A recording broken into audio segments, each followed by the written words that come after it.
ہر ایک مومن کے دل کی ہے صدا مسلم پرسن اللہ، نہ بدلا ہے نہ بدلے گا میرا مسلم پرسن اللہ۔ والصلاة والسلام على سيدنا محمد النبي الأمين وعلى آله وصحبه أجمعين، أما بعد فأعوذ بالله من الشيطان الرجيم، بسم الله الرحمن الرحيم، يا أيها الذين آمنوا ادخلوا في السلم كافة ولا تتبعوا خطوات الشيطان إنه لكم عدو مبين، صدق الله مولانا العظيم۔ اسٹیج پر رونق افروز علاقے مراٹھواڑہ کی معزز شخصیات، حضرات، علماء کرام، عمائدین شہر، خاص طریقے پر کلکتہ سے تشریف لائے ہوئے ہمارے برادر مکرم مشہور خطیب جناب مولانا ابو طالب رحمانی زید مجدہم، مولانا محفوظ الرحمان صاحب فاروقی رکن بورڈ، ہمارے بہت ہی مخلص معزز لائق احترام جناب عبدالرشید انجینئر صاحب رکن تاسیسی مسلم پرسنل لا بورڈ، ہمارے بہت ہی عزیز بھائی مسلک اہل سنت والجماعت کے نمائندہ مولانا رفیع الدین صاحب اشرفی، جماعت اسلامی کے نمائندہ مولانا الیاس خان فلاحی، میرے رفیق اور برادر جناب مولانا جنید الرحمان قاسمی اور دیگر علماء، آپ تمام قابل احترام بھائیوں، بزرگوں، دینی دوستوں، اس ملک کے موجودہ حالات سے متعلق جو آج کے اس باوقار عظیم الشان اور بارونق اجلاس کا ایک موضوع ہے، مجھ سے پہلے جن حضرات کی تقریریں ہوئیں انہوں نے اس پر روشنی ڈالی ہے، اور ابھی ہمارے مولانا طالب صاحب نے تو ملک کی صحیح تصویر ہمارے اور آپ کے سامنے رکھ دی ہے، بلکہ سرکار کو، ارباب اقتدار کو آئینہ دکھایا ہے، اور آئینہ بھی ایسا کہ اگر وہ اپنی تصویر اور شکل اس میں دیکھ لیں تو خود اپنے آپ سے نفرت کرنے لگ جائیں۔ اس لیے اس موضوع پر کچھ زیادہ کہنے کی ضرورت نہیں ہے، اور شاید آج تو میں تقریر نہیں سن سکا، لیکن مولانا رفیع الدین صاحب نے بھی ضرور کچھ نہ کچھ نوازا ہوگا، اور ماشاءاللہ وہ اس زبان میں نوازتے ہیں جس کو وہ لوگ بھی بہت اچھی طرح سمجھتے ہیں۔ الاشرفی تو مولانا کا خطاب پہلے سے تھا، اس میں میں نے المراٹھی کا اضافہ کیا ہے، اور ماشاءاللہ یہ بولتے ہیں اور خوب بولتے ہیں، اللہ تعالیٰ نظر بد سے حفاظت فرمائے۔ اس ملک کے تازہ ترین حالات جو کچھ ہیں اس پر ضرور چند باتیں اضافے کے طور پر میں کہوں گا۔ کسی بھی ملک کی کسی بھی دیش کی، کسی بھی دھرتی کی سب سے زیادہ بنیادی ضرورت دو چیزیں ہوتی ہیں، اور یہ میں دنیا کے اکنامک سسٹم کے ماہرین کی کتابوں سے یا دنیا میں امن و امان اور مانوتا کا سندیش پھیلانے والوں کی تقریروں اور اسپیچ کے حوالے سے نہیں بیان کر رہا ہوں، یہ میں اس کائنات میں اتارے جانے والے اللہ کے اس پاک کلام کے حوالے سے بیان کر رہا ہوں جس سے زیادہ سچی کتاب اس روئے زمین پر نازل نہیں کی گئی۔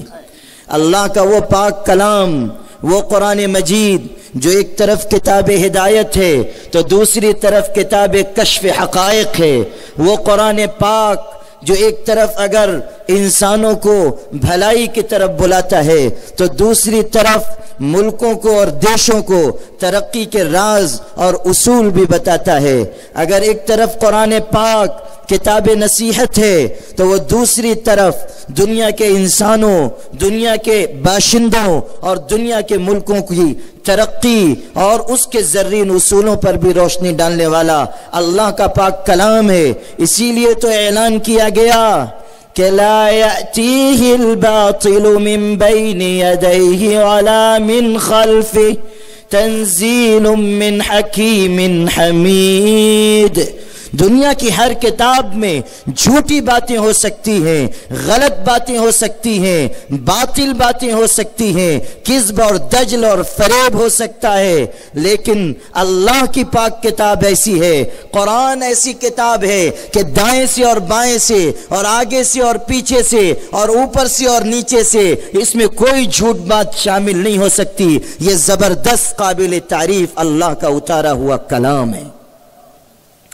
صاف اعلان کیا گیا وَمَا هُوَ بِقَوْلِ شَاعِرٍ قَلِيلًا مَا تُؤْمِنُونَ وَلَا بِقَوْلِ كَاهِنٍ قَلِيلًا مَا تَذَكَّرُونَ تَنزِيلٌ مِّن رَّبِّ الْعَالَمِينَ۔ قرآن شاعری نہیں، قرآن ساحری نہیں، قرآن جادوگری نہیں، قرآن کسی پگلے کا کلام نہیں، قرآن کسی دیوانے کا خواب نہیں، تنزیل من رب العالمین۔ قرآن کی حیثیت تو یہ ہے کہ وہ تمام جہانوں کی پرورش کرنے والے اللہ کا اتارا ہوا کلام ہے۔ وہ کتاب ہر دیش کی دو بنیادی ضرورتوں پر روشنی ڈالتی ہے۔ آؤ قرآن میں ابراہیم علیہ السلام کی دعا پڑھو، دو مقامات پر ان کی دعا نقل کی گئی ہے، تفصیل کا موقع نہیں ہے، صرف ایک مقام کی آیت میں آپ کو سناتا ہوں۔ فرمایا گیا رب اجعل هذا بلدا آمنا وارزق اهله من الثمرات من آمن منهم بالله واليوم الآخر۔ ابراہیم علیہ السلام اللہ سے مانگتے ہیں کہ اللہ میرے اس وطن کو، اس شہر کو، مکہ مکرمہ کو امن والا شہر بنا دے، اور اس شہر کو اللہ، اس شہر کے رہنے والوں کو بہترین روزی عطا فرما۔ قرآن کہہ رہا ہے کہ ہر ملک کی دو بنیادی ضرورتیں ہیں، ایک امن و امان ہے اور دوسرے بہترین معاشی نظام ہے۔ افسوس کہ دونوں چیزیں ہمارے ملک میں تباہ و برباد ہو رہی ہیں، امن و امان کا بھی جنازہ نکل رہا ہے، معاشی نظام بھی تباہ ہو رہا ہے، اکنامک سسٹم ختم ہوتا چلا جا رہا ہے۔ بات کی گئی تھی، بڑے سہانے خواب دکھائے گئے تھے، بڑے بڑے وعدے کیے گئے تھے، کہا گیا تھا کہ 15 لاکھ ہر انسان اور باشندے کے اکاؤنٹ میں آئیں گے۔ سب لوگ خواب سجا کے بیٹھ گئے، جن کے اکاؤنٹ نہیں تھے انہوں نے اکاؤنٹ کھول لیے کہ من و سلوہ اترنے والا ہے، بہت جلد 15 لاکھ نازل ہونے والے ہیں۔ سب بیٹھے ہیں منتظر، 3.5 سال گزر گئے، 15 لاکھ کے آتے اکاؤنٹ میں جو ڈالا جا رہا ہے اس میں سے بھی پتہ نہیں کہاں مال ہڑپ ہو رہا ہے، پتہ ہی نہیں چلتا کہ موکل کھا گیا یہ جنات کھا گئے۔ اور ابھی ہمارے مولانا ابو طالب صاحب نے ذکر کیا تھا سونو نگم کا، جس نے اذان کے بارے میں گستاخی کی۔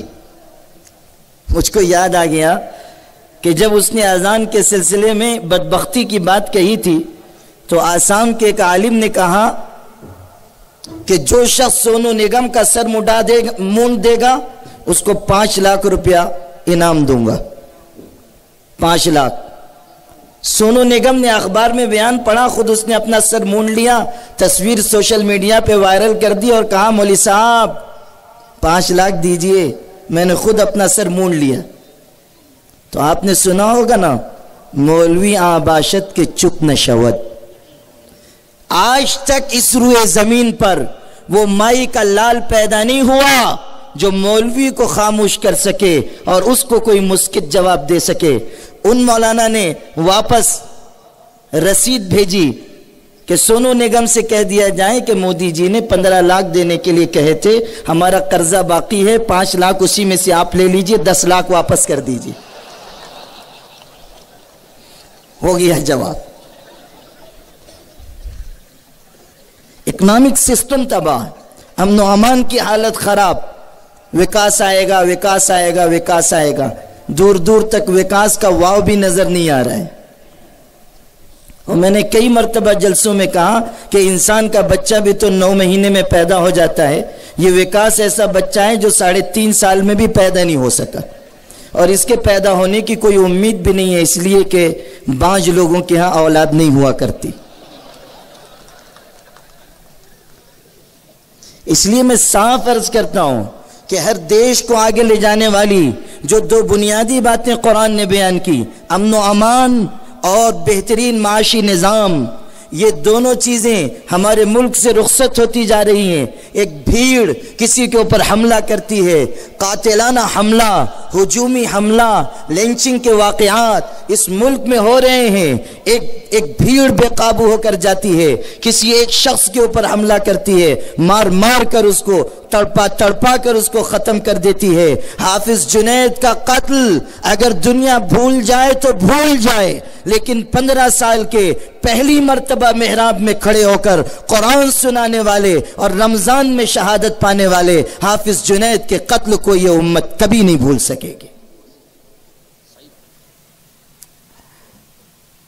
کس رخ پر ملک کو لے جایا جا رہا ہے؟ ہم خیر خواہی سے کہتے ہیں، ہم کوئی سیاسی جماعت نہیں ہیں، ہم اپوزیشن میں نہیں ہیں۔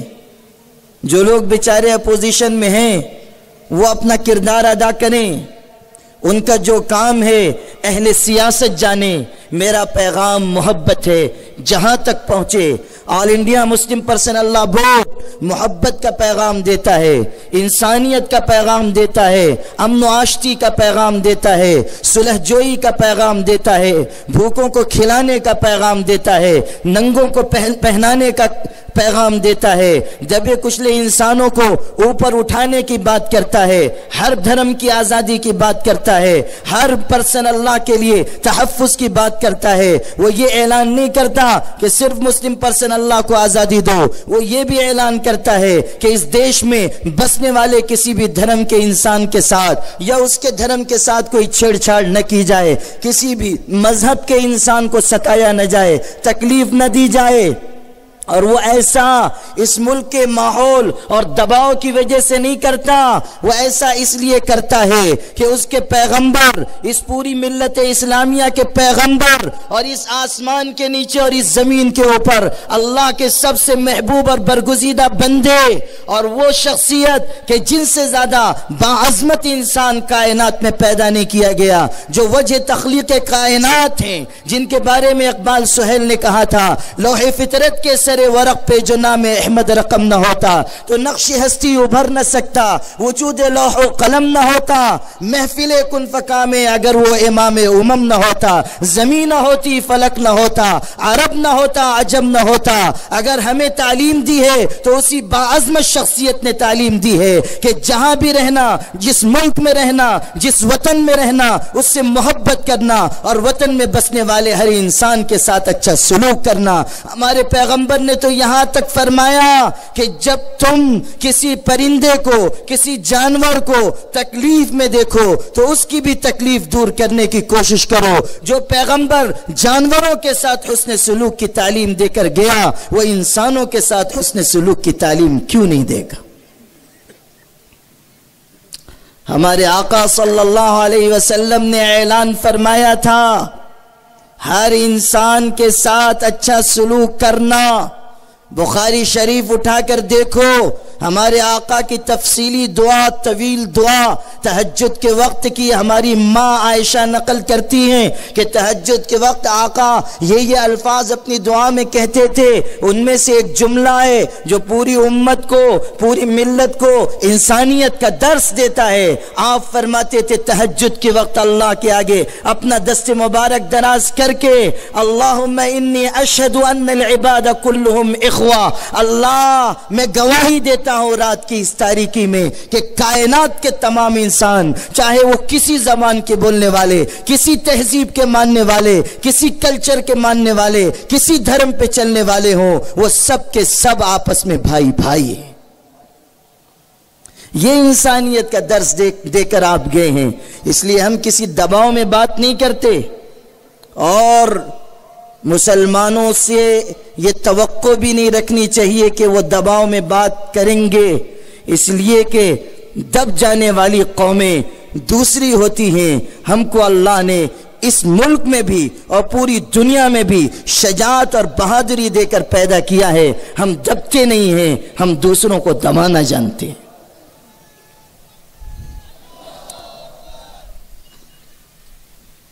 اس لیے اس وقت جو ملک کے حالات ہیں وہ تشویشناک ہیں، لیکن ساتھ ہی امکانات بھی بہت زیادہ ہیں، بہت اچھے امکانات ہیں۔ اس وقت اگر ہم اپنی ذمہ داریوں کو اچھی طرح انجام دیں، اللہ ضرور حالات کو بدلے گا۔ اور آپ دیکھ رہے ہیں منظرنامہ بدل رہا ہے، کرسی کے نیچے کی زمین ہلنے لگی ہے، اقتدار پر خطرے کی تلوار لٹکنے لگی ہے۔ لوگ محسوس کر رہے ہیں کہ ملک کے باشندے، مسلمانوں کی بات نہیں ہے، ملک کے باشندے بے چینی محسوس کر رہے ہیں، اور وہ سمجھ رہے ہیں کہ جو سہانے خواب ہم کو دکھائے گئے تھے وہ رات کے سہانے خواب نہیں تھے، وہ دوپہر کی نیند کے خواب تھے جو محبوب کے وعدے کی طرح کبھی پورا نہیں ہوا کرتے۔ اس لیے اس وقت جو ملک کے حالات ہیں ان کے پس منظر میں یہ کہہ سکتا ہوں کہ بہت جلد اللہ تعالیٰ اندھیری رات کو ختم کرے گا اور صبح کا روشن اجالا آئے گا۔ نور کی ایک کرن ظلمات پہ بھاری ہوگی، رات تمہاری ہے تو کیا صبح ہماری ہوگی۔ اس اجلاس کا دوسرا موضوع اصلاح معاشرہ ہے۔ میں آپ تمام بھائیوں سے یہ عرض کرنا چاہتا ہوں کہ اللہ نے جو پاکیزہ دین ہمیں عطا کیا ہے وہ امن، سلامتی، کامیابی، سرخروئی اور نجات کا ضامن دین ہے۔ اللہ کا پاکیزہ دین ہمارے اور آپ کے لیے اس دنیا میں بھی عزت کا ذریعہ ہے اور آخرت میں نجات و مغفرت کا ذریعہ ہے۔ اللہ نے اس دین کو مختلف حصوں میں تقسیم فرمایا۔ اس دین کا ایک حصہ عبادات ہیں، اس دین کا ایک حصہ معاملات ہیں، اس دین کا ایک حصہ اخلاق ہیں، اس دین کا ایک حصہ بہترین معاشرت ہے۔ میں سلام بھیجتا ہوں اپنے آقا اور آپ سب کے آقا اور پوری کائنات کے امام حضرت محمد مصطفیٰ صلی اللہ علیہ وسلم پر کہ آپ نے پوری اسلام کی تمام تعلیمات کو چند حصوں میں تقسیم کر کے ایسا بہترین، خوشگوار، مثبت، بامقصد نظام زندگی عطا کیا کہ رب کعبہ کی قسم ویسا خوشنما نظام اور ویسا خوبصورت سسٹم پوری دنیا میں ہمارے علاوہ کسی کے پاس نہیں۔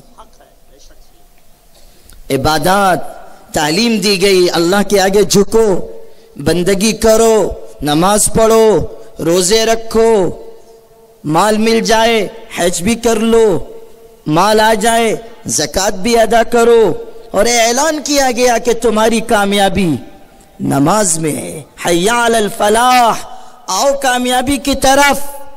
عجیب ہے اللہ کے پاک رسول کا دیا ہوا نظام۔ دنیا یہ سمجھتی ہے کہ سر اٹھانے میں کامیابی ہے، تخت و تاج میں کامیابی ہے۔ ہمارے آقا سکھا رہے ہیں کہ دنیا داروں کی کامیابی سر اٹھانے میں ہے، تم مسلمانوں کی کامیابی مسجد کی پھٹی ہوئی چٹائیوں پر اپنی پیشانی جھکا دینے میں۔ وَأَقِيمُوا الصَّلَاةَ وَآتُوا الزَّكَاةَ وَارْكَعُوا مَعَ الرَّاكِعِينَ، نماز قائم کرو، زکوٰۃ ادا کرو، رکوع کرنے والوں کے ساتھ رکوع کرو، یعنی با جماعت نماز ادا کرو، ایک صف میں کھڑے ہو جاؤ، امتیاز بھلا دو، تفریق مٹا دو، یہ امیر یہ غریب، یہ عالم یہ جاہل، یہ بادشاہ یہ رعایا، یہ بڑا یہ چھوٹا، یہ اونچی ذات کا یہ نیچی ذات کا، یہ سب بھلا دو اور صاف سمجھ لو کہ نماز کا یہ پیغام ہے کہ الناس سواسیۃ کاسنان المشط، دنیا کے تمام انسان اسی طرح برابر ہیں جس طرح کنگھی کے دندانے آپس میں برابر ہوتے ہیں۔ ہمارے آقا نے کیسی زبردست تعلیم دی کہ آؤ نماز کی طرف، اور اعلان کر دیا کہ نماز میں کامیابی ہے۔ لیکن افسوس مسلمانوں کہ ہم نمازوں سے دور ہو گئے، جلسے ہم سن رہے ہیں، مجلسوں میں شریک ہو رہے ہیں، نعرے تکبیر لگا رہے ہیں، لیکن اللہ کے بندو اپنے دل پر ہاتھ رکھ کے ذرا سوچو کہ اس بھرے مجمع میں ہزاروں کے اجتماع میں کتنے مسلمان ہیں جو روزانہ باجماعت فجر کی نماز ادا کرتے ہیں؟ کتنے لوگ ہیں جو روزانہ اللہ کے حضور میں تہجد کی نماز کے وقت ہاتھ باندھ کے کھڑے ہوتے ہیں اور ان کے گرم آنسو چٹائی پر گرتے ہیں، مصلی میں جذب ہوتے ہیں؟ اس وقت اس امت سے دو چیزیں بہت کم ہو گئیں، ایک چیز اللہ کے دین کی تڑپ اور دوسری چیز اللہ کے آگے رونے کا مزاج۔ بیوی شوہر کے آگے رو رہی ہے، شوہر بیوی کے آگے رو رہا ہے، ماں باپ کے آگے اولاد رو رہی ہے، ماں باپ اولاد کے آگے رو رہے ہیں، لیکن بندے اللہ کے آگے رونا بھول گئے، اللہ کے آگے آنسو بہانا ہم بھول گئے۔ جو نماز پڑھ رہے ہیں ان کی بھی نماز کی صورتحال جو ہے وہ ہم سب اچھی طرح جانتے ہیں، میں آپ سے الگ کر کے اپنے آپ کو نہیں بیان کرتا۔ اپنے نفس کی پاکیزگی یا پارسائی کوئی بیوقوف انسان ہی بیان کرے گا۔ ہم سب گنہگار بندے ہیں، ہم سب غفلت میں پڑے ہوئے ہیں، ہم جانتے ہیں ہماری نماز کیسی ہے۔ اللہ اکبر کہہ کے مسجد میں کھڑے ہو رہے ہیں اور ہمارا دماغ کھیتی باڑی زمین جائیداد میں الجھا ہوا ہے، خیالات میں مگن ہیں، یہاں تک کہ اللہ مجھ کو معاف کرے اگر ہم دنیا میں رہ کر دنیا کے خیالات میں مبتلا ہوتے ہیں۔ سمجھ میں آتا ہے اگر ہم بازار میں گندے خیالات اپنے دل میں بسا لیتے ہیں، سمجھ میں آتا ہے، لیکن یہ کتنی شرمناک بات ہے کہ مسجد میں اللہ کے حضور ہاتھ باندھ کر کھڑے ہیں اور دل گندے اور ننگے خیالات میں مبتلا ہے۔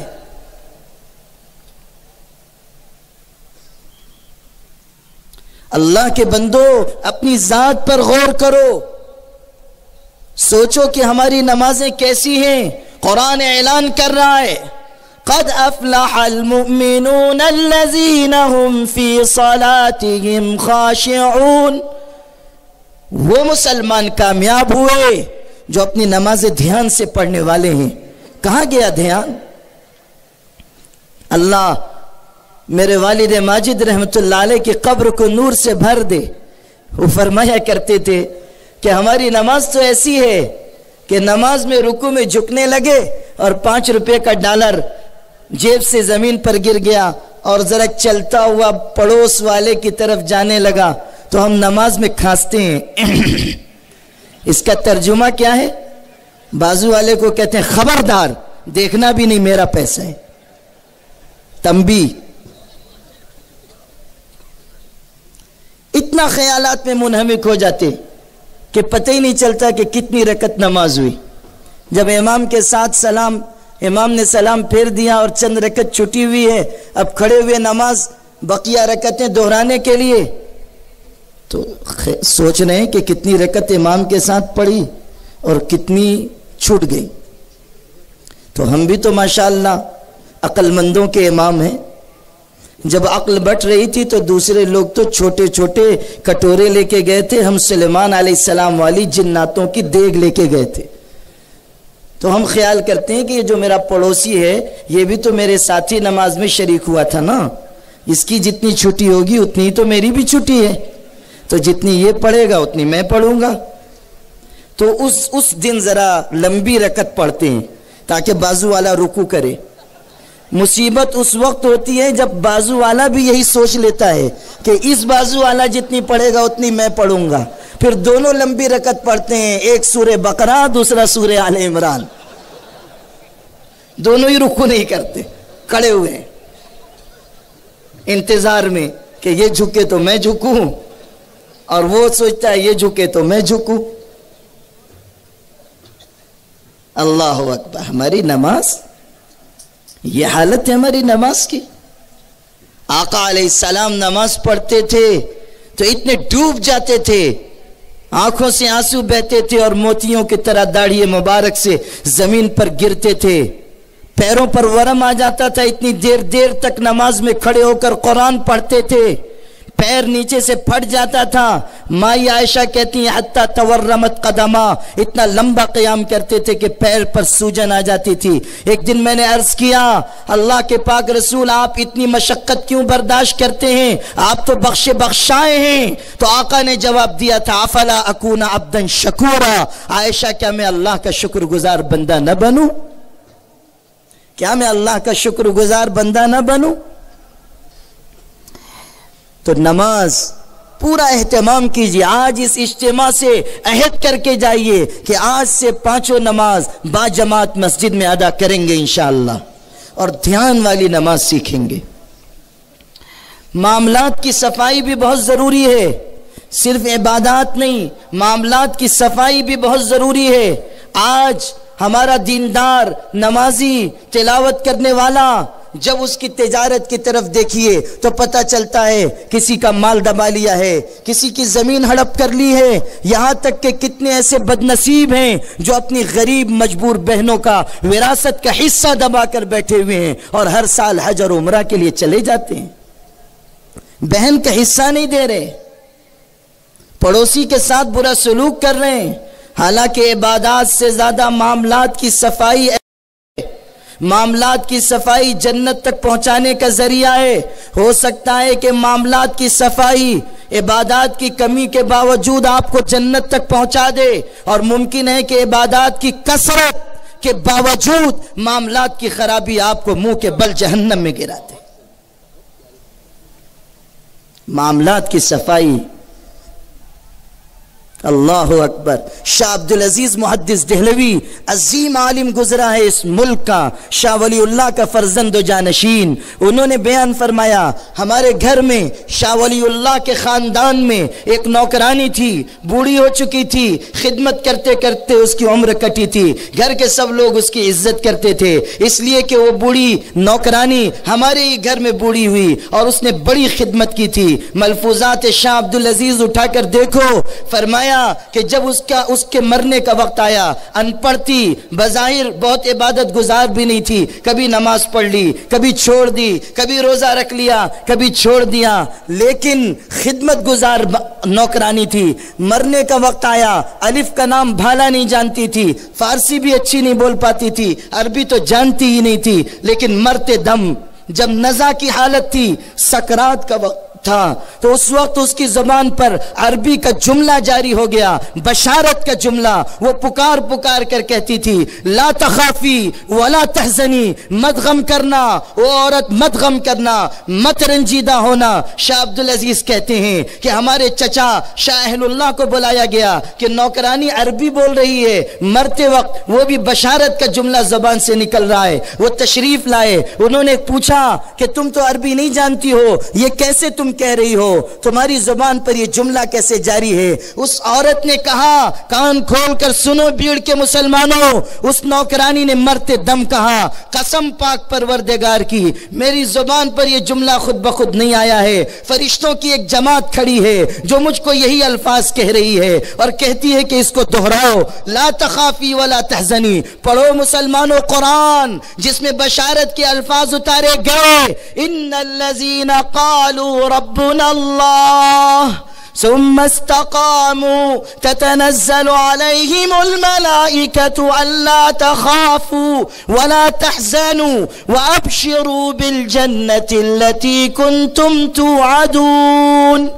کہ جن لوگوں نے کہا کہ ہمارا رب اللہ ہے اور پھر وہ اس پر جم گئے، مستقیم ہو گئے، ثابت قدم رہے، ایمان کے تقاضوں کو پورا کیا، اللہ کے فرشتے آسمانوں سے اتر کر آتے ہیں اور کہتے ہیں مت ڈرنا اور مت غم کرنا، جنت کی خوشخبری لینا جس کا اللہ نے تم سے وعدہ کیا ہے۔ وہ الفاظ زبان پر جاری ہو گئے۔ پوچھا کیسے آ گئے زبان پر الفاظ؟ کہا فرشتوں کی جماعت ہے، مجھ سے کہلوا رہی ہے۔ حضرت نے کہا ذرا پوچھو کس عمل کے بدلے میں یہ مقام ملا ہے؟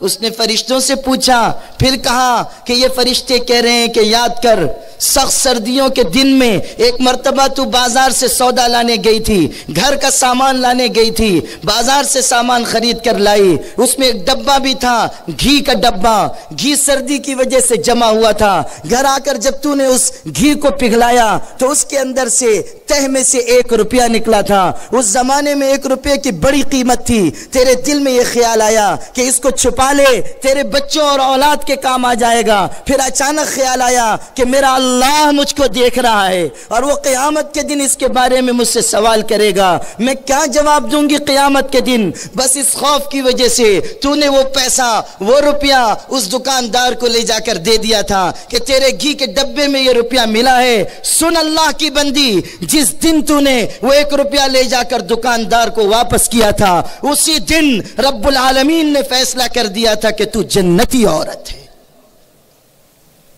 یہ ہے معاملات کی صفائی۔ اللہ کے بندو، معاملات کی صفائی سیکھو۔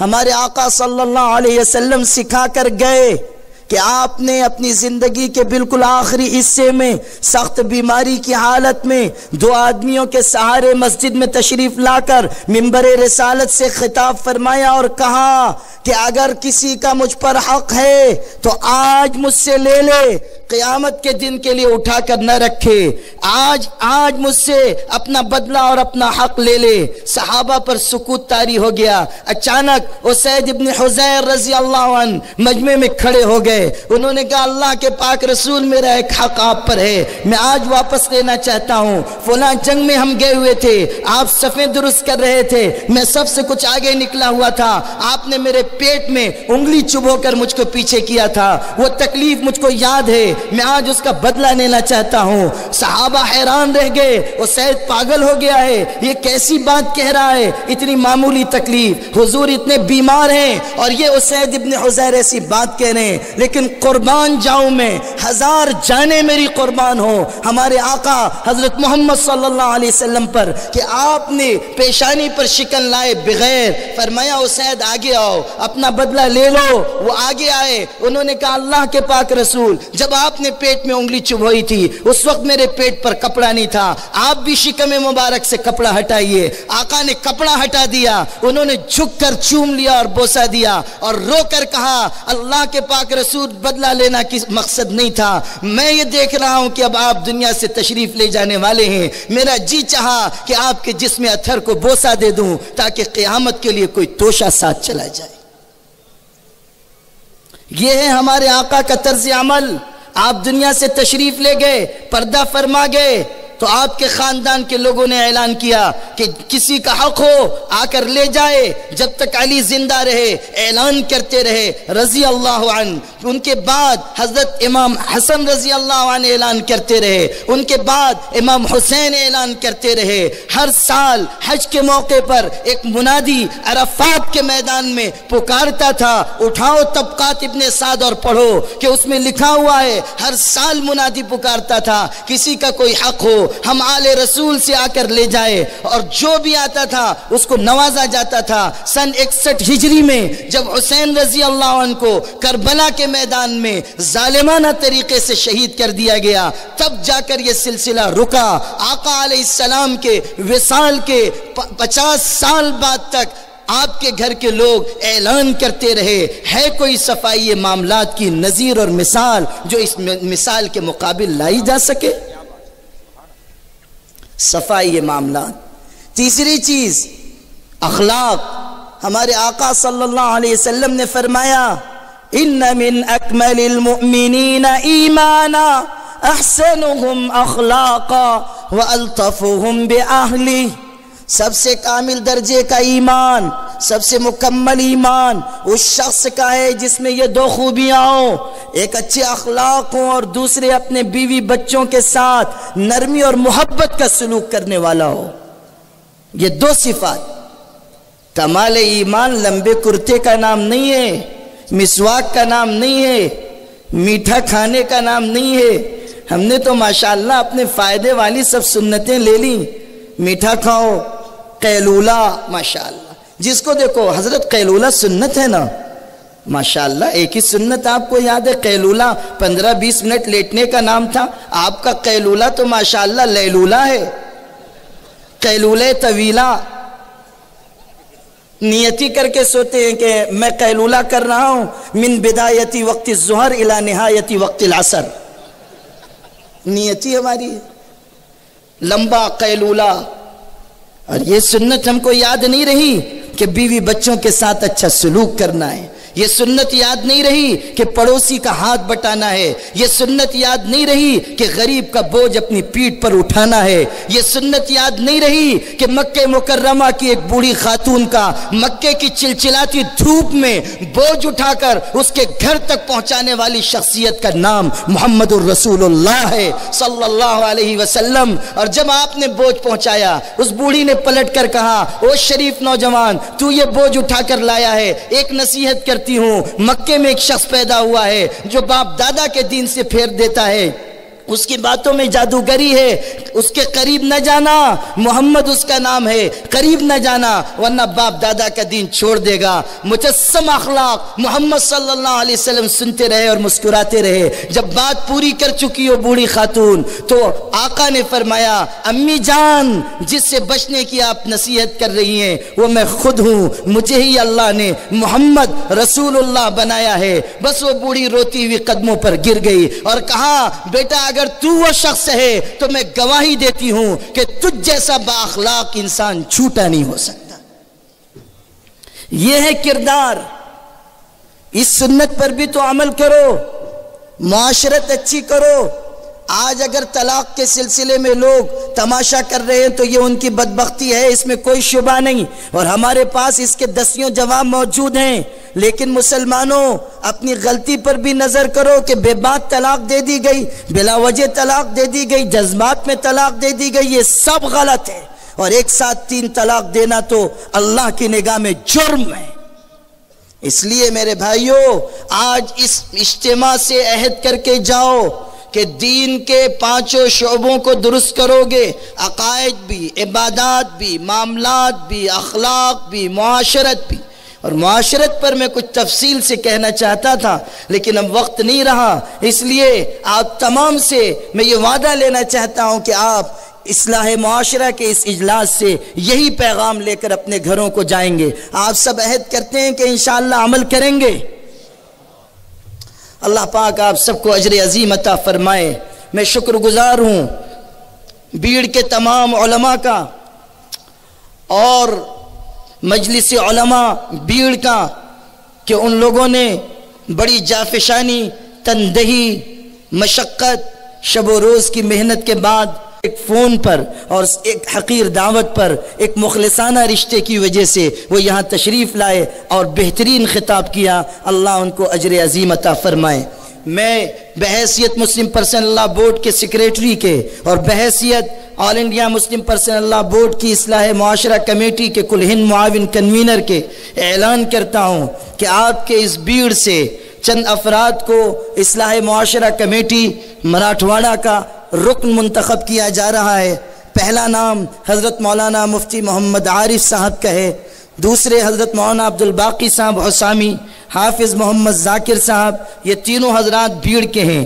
اور ایک نام ہے ڈاکٹر محمد طیب بخاری صاحب جو پربھنی کے رہنے والے ہیں. آج انہیں یہاں موجود رہنا تھا مگر ان کی والدہ کو ایک حادثہ پیش آ گیا جس کی وجہ سے انہیں لوٹنا پڑا.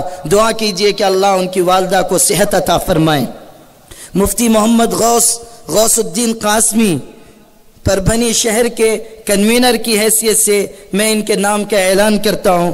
مفتی محمد فہیم الدین اشرفی ہنگولی ضلع ہنگولی کے کنوینر کی حیثیت سے ان کے نام کا اعلان کرتا ہوں. مراٹھواڑہ کمیٹی بڑھائی جا رہی ہے، آپ تمام حضرات اس میں تعاون کریں، بورڈ کا ہر طرح ساتھ دیں اور بورڈ کی اجتماعیت اور وحدت کو مضبوط کرتے جائیں. اور آپ اس بات کو یاد رکھیں کہ ہم مختلف مسالک جماعتوں اور تنظیموں میں بٹے ہونے کے باوجود وحدت کلمہ کی بنیاد پر ایک ہیں۔ یہ All India Muslim Personal Law Board کا زبردست پیغام ہے جس کو گلی محلے اور سماج کے ایک گھر میں عام کرنے کی ضرورت ہے۔ مجھے امید ہے کہ آج اس بامقصد اجلاس سے آپ جذباتی نعرے، جذباتی وعدے، جذباتی پیغام لے کر نہیں جائیں گے، یہاں سے اصلاح کا، اپنی ذات، اپنے معاشرے کی اصلاح کا اور All India Muslim Personal Law Board کی قیادت پر اعتماد کا پیغام لے کر جائیں گے۔ ہمارے مفکر اسلام حضرت مولانا سید محمد ولی صاحب رحمانی دامت برکاتہم اس تحریک کو ملک کے ایک ایک گوشے، ایک ایک کونے اور ملک کے ایک ایک حصے میں پہنچانے کے لیے کوشاں بھی ہیں، پرعزم بھی ہیں۔ ان کی دعائیں، ان کی تمنائیں، ان کی شب و روز کی محنت ہی ہم سب کو حوصلہ بخشے ہوئے ہے۔ اللہ حضرت مفکر اسلام کی عمر میں خوب برکت عطا فرمائے اور ان کا سایہ دیر تک قائم رکھے۔ وآخر دعوانا ان الحمد للہ رب العالمین۔ ہند میں انوکھا مرکز تحفظ دین، یہ دین کا ترجمہ ہے۔